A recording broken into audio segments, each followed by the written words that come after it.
Hey everyone, so if you have followed my channel at all, you know that I've long held by the belief that this huge assault on Onigashima, the supposed climax to the Wano arc, is set to end in defeat for the protagonists, and is actually meant to mark the halfway point of the arc. So at this point, the idea that the raid on Onigashima is going to fail has become a meme, definitely mostly because I continue to stand by it despite the fact that we are at this point pretty deep into the battle and it looks like this is in fact the final battle. Like, yes, I can see there are multiple factors that make this feel like it's the final battle. It seems like the Straw Hats one-on-one matchups have been set up. We had this satisfying moment where Luffy finally gets to the big bad and shows them that they're not invincible. We have the Sabaody trio reunited on the rooftop, and we even had a very similar setup to the Dressrosa final battle, with Luffy climbing up multiple levels to get to the final boss. On top of this, one of my major previous reasons for why this raid couldn't possibly be the final battle was that I believed it would be extremely anticlimactic for the battle to liberate Wano to take place, so far removed from the general Wano populace, where they could not witness Kaido's defeat. However, now that Onigashima itself is being transported over to the mainland of Wano, this point doesn't even really apply anymore.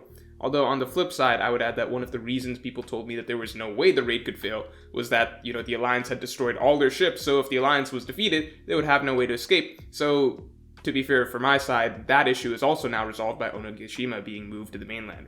However, all that aside, I have to look at what we're seeing and I have to acknowledge that yes, it does look like this has all the makings of a final battle right now. And so, of course, I could easily turn out to have been completely wrong about the raid failing. I understand why most people no longer think that's even a possibility. But does that mean we're giving up? No. If the ship is going down, it's better to honorably go down with it, which is why, with this video, it will be my last stand, making my final case for why the Alliance will fail here, starting with one last major lingering issue, which is that Act 3 has not yet ended. We are currently in Act 3, and in Kabuki plays, Act 3 is generally the act that is marked by a great tragedy. So looking at everything we've got so far, if this is truly the final battle, then it's a little strange that we are still in Act 3. Because what most people expected was that Kaido would kill one or more of the Scabbards to have that moment of tragedy for Act 3, and then have the act end around Chapter 1000 with Luffy arriving to face off against Kaido. That way, the setup is done, so some dramatic moment of tragedy has occurred with a Scabbard or two dying. Everyone else has their fight matchups in place with Luffy and the Supernovas up top, and the Straw Hats versus the Executives below, and then Act 4 can play out as one extended battle.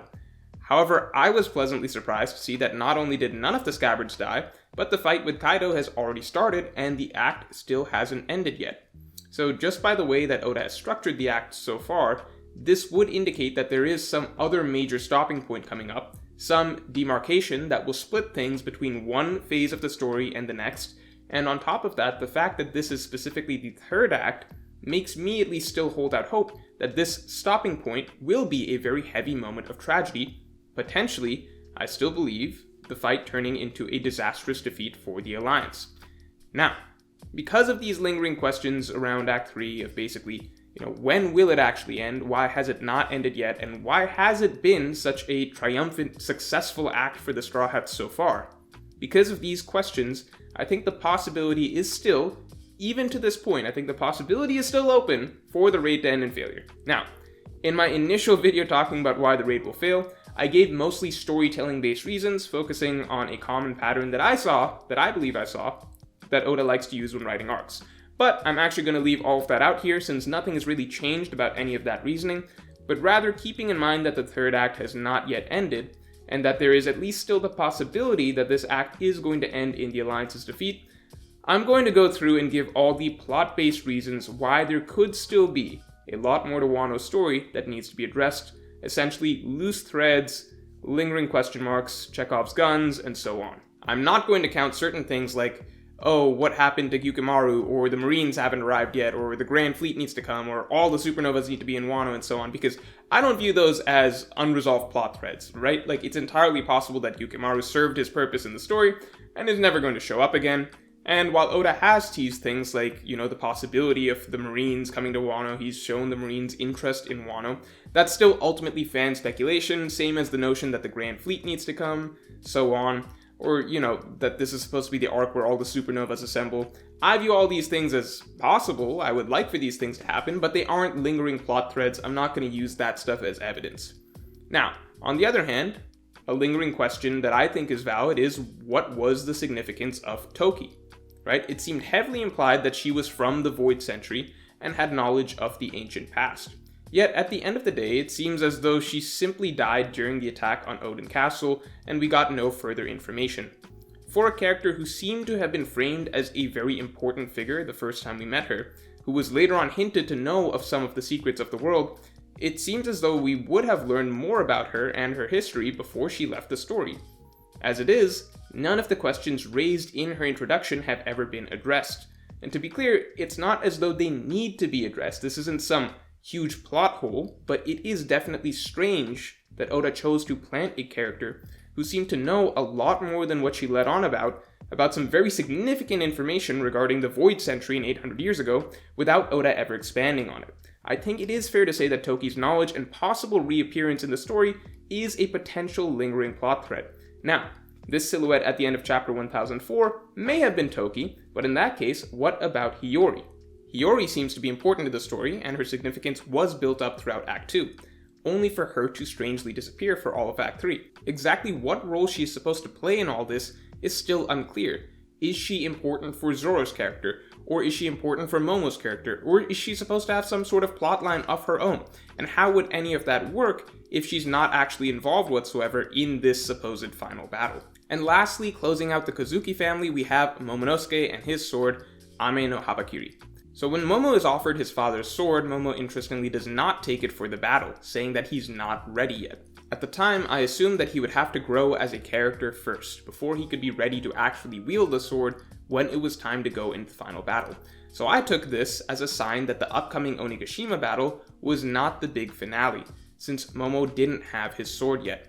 Now, on the flip side, you could argue that maybe he's only meant to accept the sword at the end of the arc as a sort of reward or proof of coming of age after a successful Onigashima battle, which would be a little less satisfying, in my opinion, though still plausible. But either way, the fact that Momo does not have this sword yet is still definitely an unresolved plot point at the moment. And along those lines, we have Nidae Kitsu. This is a fairly big question mark in my opinion, as the significance of the sword and Zoro's interest in it was definitely played up multiple times in the arc. I think it is a pretty safe bet to think that Zoro will pick this sword up at some point, but in that case, what series of events will lead to him getting it? And why didn't Oda have him acquire it along with Enma heading into the Onigashima battle? Not to mention, with Zoro in general, what about his implied past as a Shimotsuki? With Zoro seeming like he's going to be heavily involved in the fight with Kaido, and that, the fact that the battle is already in full swing, if this really is the final battle, then when would it make sense to suddenly delve into Zoro's Shimotsuki past? Or even explore it in any sort of meaningful way before this battle is over? I mean, maybe Oda can find a spot during the fight with Kaido, though it seems hard to imagine how that would work. I prefer to hope that if the final battle is yet to come, then there will be a brief period between Onigashima and that final battle for Zoro's Shimotsuki heritage to actually matter for the plot. Otherwise, I guess we just have to accept that it's one of those random hidden details that Oda has in the story that he doesn't have time to flesh out, but is canon, like, Monet and Sugar being siblings, something like that. I still view this as a loose thread though, considering that Zoro is an extremely important character in the story and definitely one of Oda's favorites, so it's hard to imagine Oda not delving into this at some point. Now, this next point is a little weird, and I'd call it a bit of an exception to what I'm talking about in terms of, it's not so much a plot question mark that's hanging, but rather a character arc question mark, which is Yamato in general. So, Yamato is pretty clearly an important character, and pretty clearly has some delusions that need to be resolved for her character, namely this obsession with Odin and this belief that she needs to literally be Odin. Now, I can't tell exactly what the significance of this character is yet, or why Oda felt it was very important to include her. Many believe that she's going to be a Straw Hat, in which case, we know for a fact that she's going to have some significant character arc. But that still goes back to the question of, okay, if this is her origin arc, then what is she bringing to the story? What is Oda trying to say with this character, and what is he going to say with her this arc? Because Straw Hat or not, right, she is clearly an important character in the context of Wano that is getting a lot of spotlight, so the question is, why? If this is the final battle, then why bring her in so late in the game? Especially if she's going to be a Straw Hat, Yamato's character arc is a very significant loose plot thread, and I personally find it far more likely that this is a character being introduced around halfway through the story so that an arc can develop for her from here, rather than her being a character being abruptly introduced during the final battle really late game and getting a really rushed character arc. At least that's how I see it. So the loose thread of Yamato's character arc is basically that it needs to happen, and it feels unlikely that it can happen effectively so fast as we still barely know the character. Now, beyond all that, we have two, arguably three, big missing pieces in the Battle of Onigashima itself that seem to suggest a potential turnaround in the battle in the favor of the Beast Pirates. So first of all, Orochi is very, very likely not dead. Firstly, this is because, of course, it's One Piece, so character deaths are very, very rare and should always be heavily questioned. But secondly, Orochi in particular has a mythical zone that is characterized by having multiple heads, so a beheading seems like something that he may be set up to survive. Is Orochi a big combat threat to the point that his revival would be really bad for the Alliance?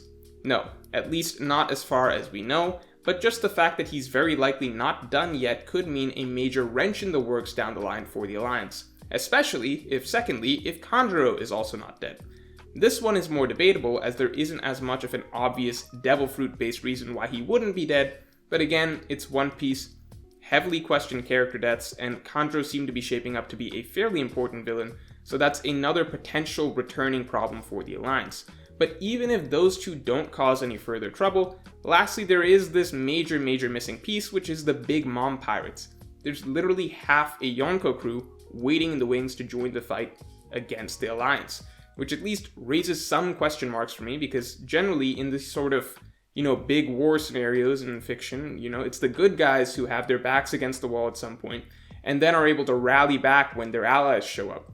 But here we seem to have kind of the reverse, with all of the Straw Hat allies showing up right off the bat, and everyone's already doing pretty well, and it's actually the Beast Pirates who are waiting on some pretty major reinforcements. Now, of course, it's possible that the Big Mom Pirates just don't show up at all, though if this really is the final battle and the Big Mom Pirates did not return, then that would just make this an extremely contrived setup to make sure that the Straw Hats only had to fight Big Mom and Perospero, even though Oda spent a long time hyping up the magnitude of a full Yonko alliance for so long.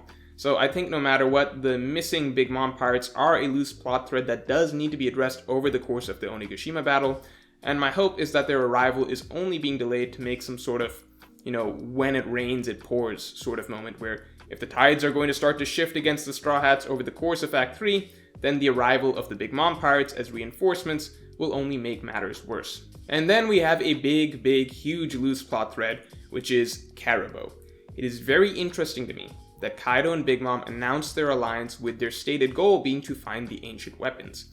And it is very interesting to me that Oda has this character, Caribou, this minor character who has had this long-running storyline in the background of following the Straw Hats to Fishman Island, being the only person to overhear Robin's discovery that Shirahoshi is the ancient weapon Poseidon, then getting his own entire cover story, specifically written to get him captured by Kaido's crew and brought to Wano, and then having him become involved with the Alliance in their efforts to take down Kaido.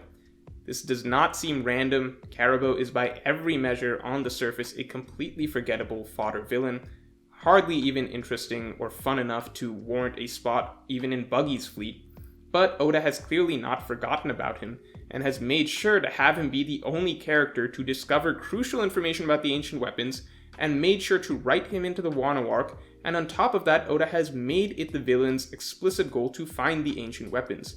It just does not seem like a coincidence to me that this character is here, the same way that I'm sure that Oda, knew what he was leading up to with the Tamate Bako box back when the explosives were planted in Fishman Island. I'm sure he knew what he was leading up to with Caribou when he had the ancient weapon information planted back in Fishman Island. What does this mean for Caribou? I don't know, but there is some interaction between him, Kaido, or Big Mom that I believe is yet to occur, and again, that may happen if the Alliance is defeated. So, are any of these things I mentioned, what I consider hanging plot threads, character threads, whatever, are any of these things huge gaping holes that absolutely guarantee that the raid on Onigashima is going to fail? No, of course not. A lot of them fall under the category of, okay, maybe Oda didn't have time for this and it wasn't that important, or they fall under the category of, this could arguably be resolved with Onigashima still being the final battle. However, I just think that there are enough little oddities that make me feel like there are more missing pieces than normal when we are at this stage of a story arc, and coupled with the fact that Act 3 has strangely not ended yet, and there has not been a great tragedy yet, I think there is still some faint life left in the theory that the Alliance is defeated here, and that there's still more story to be told in Wano. So, if you enjoyed this video, then definitely like, comment, and subscribe, and you can support me on Patreon for extended thoughts on this and all future topics.